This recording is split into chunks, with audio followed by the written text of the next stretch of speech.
شروع کرتی ہوں اللہ کے نام سے جو بڑا مہربان نہایت رحم کرنے والا ہے۔ السلام علیکم ورحمۃ اللہ وبرکاتہ۔ ہم سے ابو نعمان نے بیان کیا، کہا ہم سے حماد بن زید نے بیان کیا، ان سے یحییٰ بن سعید انصاری نے، ان سے محمد بن ابراہیم نعیمی نے۔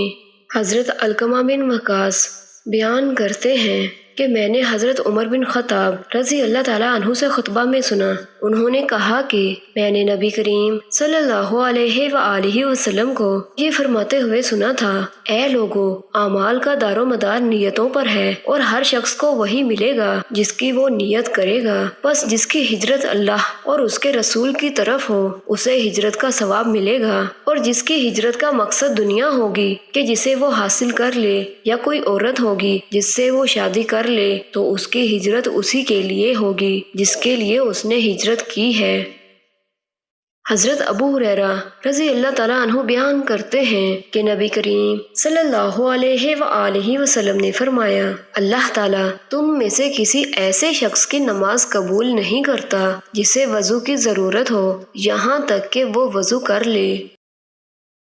حضرت عمر رضی اللہ تعالیٰ عنہ ایک موٹے ریشمی کپڑے کا چوغا لے کر رسول اللہ صلی اللہ علیہ وآلہ وسلم کی خدمت میں حاضر ہوئے جو بازار میں بک رہا تھا۔ کہنے لگے، یا رسول اللہ صلی اللہ علیہ وآلہ وسلم، آپ اسے خرید لیجئے اور عید اور وفود کی پذیرائی کے لیے اسے پہن کر زینت فرما کیجئے۔ اس پر رسول اللہ صلی اللہ علیہ وآلہ وسلم نے فرمایا کہ یہ تو وہ پہنے گا جس کا آخرت میں کوئی حصہ نہیں۔ اس کے بعد جب تک خدا نے چاہا عمر رہی۔ پھر ایک دن رسول اللہ صلی اللہ علیہ وآلہ وسلم نے خود ان کے پاس ایک ریشمی چوغا تحفے میں بھیجا۔ حضرت عمر رضی اللہ تعالیٰ عنہ اسے لیے ہوئے آپ کی خدمت میں حاضر ہوئے اور کہا کہ یا رسول اللہ، آپ صلی اللہ علیہ وآلہ وسلم نے تو یہ فرمایا کہ اس کو وہ پہنے گا جس کا آخرت میں کوئی حصہ نہیں، پھر آپ صلی اللہ علیہ وآلہ وسلم نے یہ میرے پاس کیوں بھیجا؟